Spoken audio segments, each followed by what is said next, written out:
I'm building my C6 Corvette Z06 into a Porsche GT3 killer, and today we're installing the very first upgrade. And since I basically have zero impulse control, I decided to buy the best brakes in the world.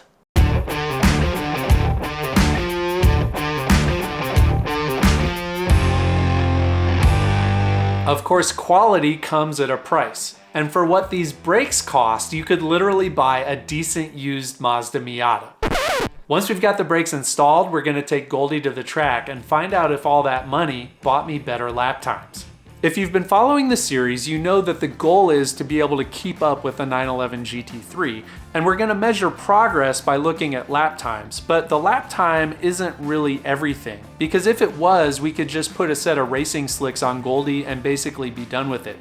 It's more about trying to achieve a really excellent driving experience, and that driving experience is also going to translate to faster lap times. Right now, Goldie is not track capable at all. We're getting really bad vibration under braking, and I think I put the wrong brake pads on the car. I went to Tire Rack's website and I specifically looked for the cheapest track day pads they had because I just needed a temporary solution. I knew that there was a bigger brake upgrade coming, and so I just wanted something that would get me a baseline lap time to start with. The Hawk HP Plus pads are marketed as being good for street to track use, and so I assumed that would be good enough for a few sessions. But if you look at the fine print on Hawk's website, you'll see that the HP Plus pad is rated for a maximum of 800 degrees Fahrenheit. Which doesn't seem so bad until you look at one of their true racing pads like the DTC 70, which is rated for 1600 degrees Fahrenheit. A little more reading will show you that at a regular track day, your brakes can easily get up to 1400 degrees Fahrenheit. If you're struggling on the math, that means that HP Plus pad is coming up about 600 degrees short. So my theory is that I overheated those pads, which causes what they call glazing of the pad material, and my lesson learned is I should have read the fine print. And maybe the bigger lesson that I just learned is buy once, cry once. And what that means is, yes, it hurts to buy the more expensive thing, but if along the way you buy something that isn't good enough, then in the long run that hurts worse because you spent more, you wasted time and you wasted money. And in the long run, those HP Plus pads were not good enough, and by being a cheapskate, I ended up wasting money. And what I've been reading is that if you're serious about track days in these cars, you eventually want a big brake kit. So instead of messing around with racing pads on the stock calipers, we're gonna go straight to the big guns. There are a lot of options out there in terms of big brake kits for the C6 Corvette, and normally when I'm shopping for parts, I'm looking for a good balance between price and performance. But right after I bought the car, I made the mistake of browsing the classified ads on the Corvette forum, and I found this.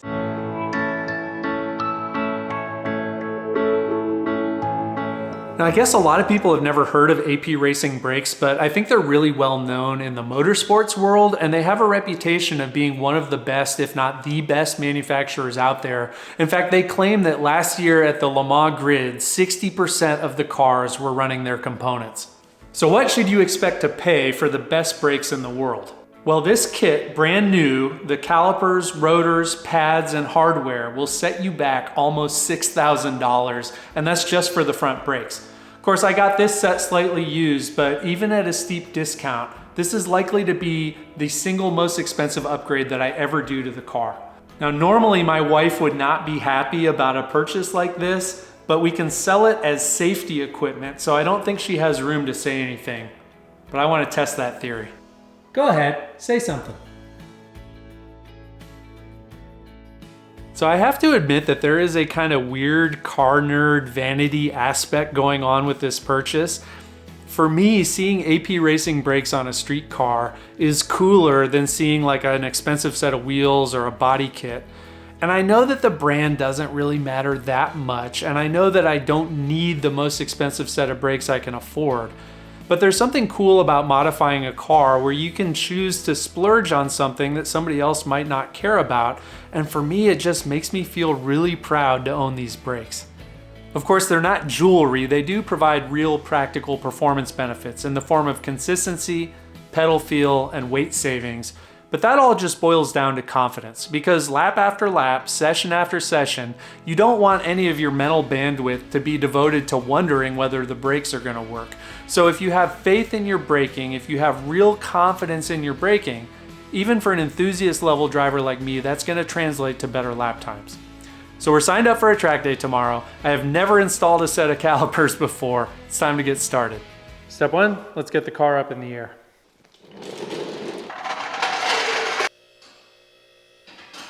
This is probably the last time this car will ever be in stock form. So before I start installing parts, I want to weigh the car. This is a set of Longacre scales.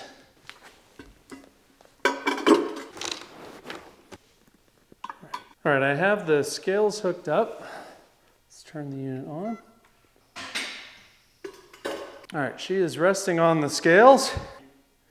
So full tank of fuel, 3,183 pounds. I calculated that with an empty tank, that would put it at around 3,075 pounds. So that gives us our baseline numbers, and I'm pretty pleased with that. You know, under 3,200 pounds full of fuel is pretty light for a car with 500 horsepower. Next up, let's get the wheels off the car.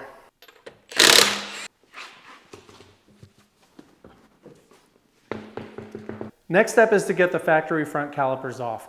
Normally this would include removing the factory brake line, but this car already has stainless steel brake lines on it, so it's going to make this job a little bit easier.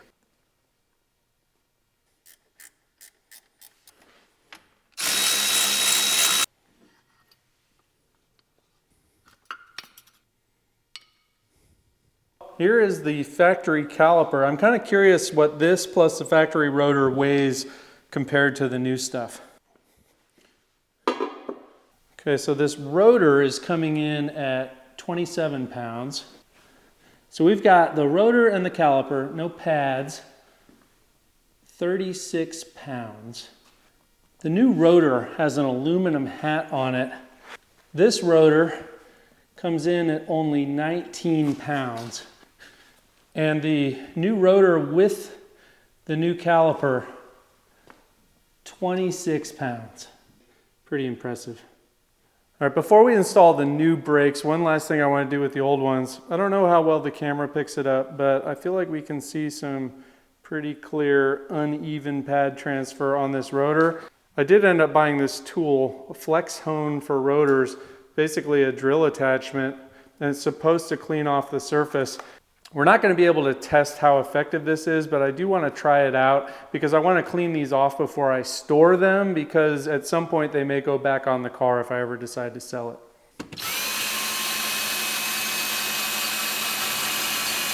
Looks like it might work. It's hard to say for sure, but I'm going to work on that more another time because I need to get the new ones on. I think installing the new stuff is going to be pretty easy. New rotor goes on, followed by the caliper. We hook up the brake line, should be good to go. All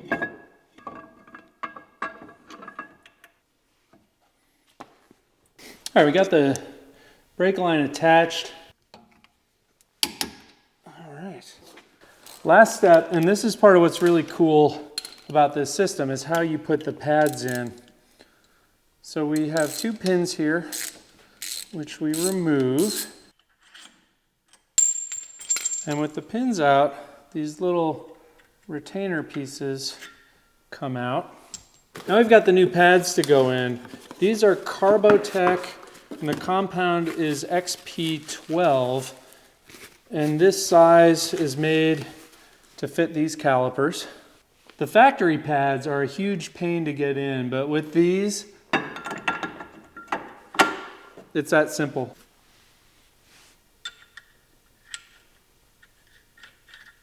Oh no.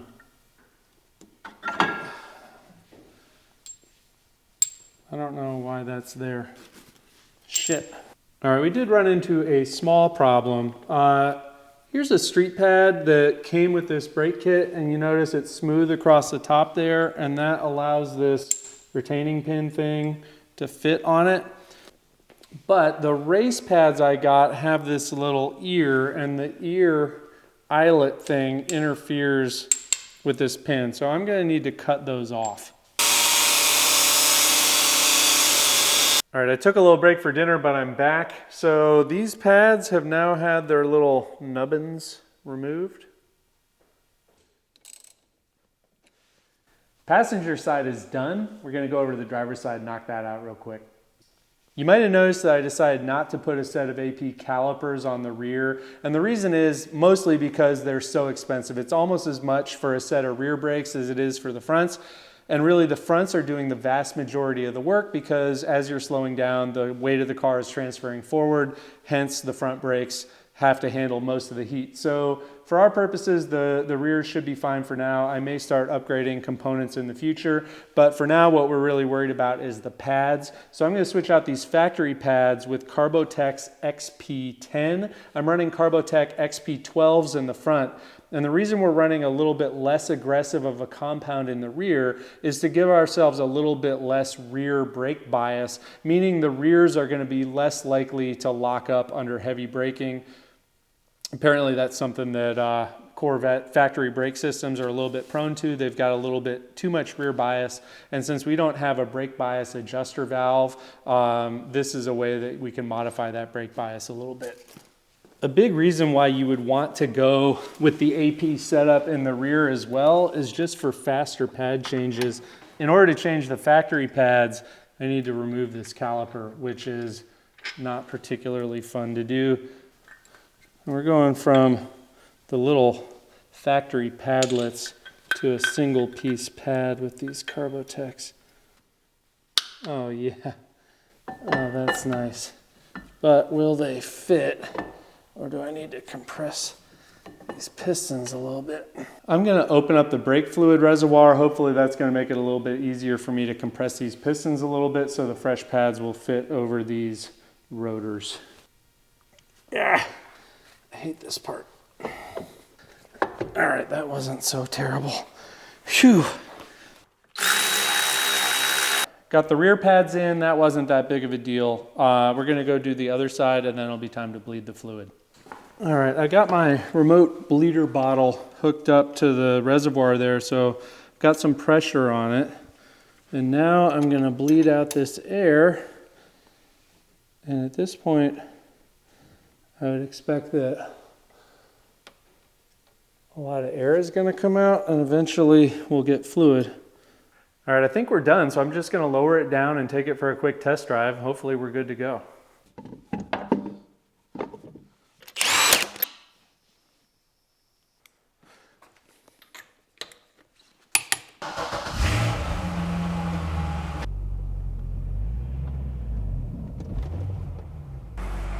So that's not cool. For whatever reason, the front calipers seem to be grabbing the rotors and not letting go. And I'm not sure why that would be or what would cause that. It is the next day. I'm signed up for a track day today and the car is not good to go. And at this point, I don't know if it's going to be. Long story short, the bracket that attaches the caliper to the car, when everything is tightened down, that bracket is coming into contact with the rotor. Everything looks okay. I can spin the rotor freely, but you'll just see a peek of it here. You'll be able to see it better later when I get the rotor off, but there's a bracket, an aluminum bracket, that attaches the rotor to the upright. And when the wheel is on and tightened against the hub, then this rotor contacts the bracket and it won't move. And so I tried to drive the car out of the garage with the rotors pressed up against the bracket. So hopefully I didn't damage the rotors. And I've got everything off and out of the way. This is our bracket and you can see that the rotor came into contact with it up here. And if you look down at the rotor, it's obvious where that scraped off. And I can feel that with my finger. Unfortunately, that's not good. I think this is aluminum that rubbed off onto the steel, so it should come off. The question is, can I just remove some of this material in order to get it down to the size that we need to fit? All right, quick update. Here's the original bracket, and here's the one that I have removed some material from. I'm not particularly proud of how I did this, but it seems to have worked.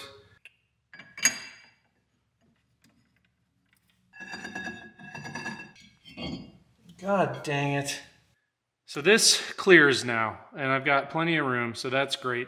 But this does not, and I didn't notice this before. So the rotor is making contact with this, which tells me that these rotors are just like not the right size. Like the offset is wrong with this hat. Ugh.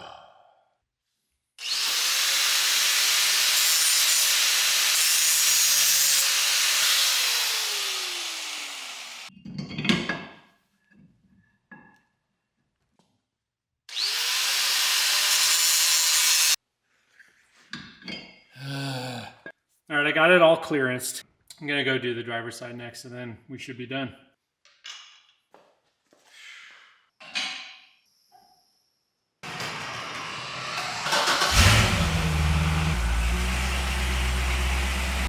I'm pretty confident I've got all the clearance stuff done, so I'm just gonna drive it around and use the brakes and pray for the best.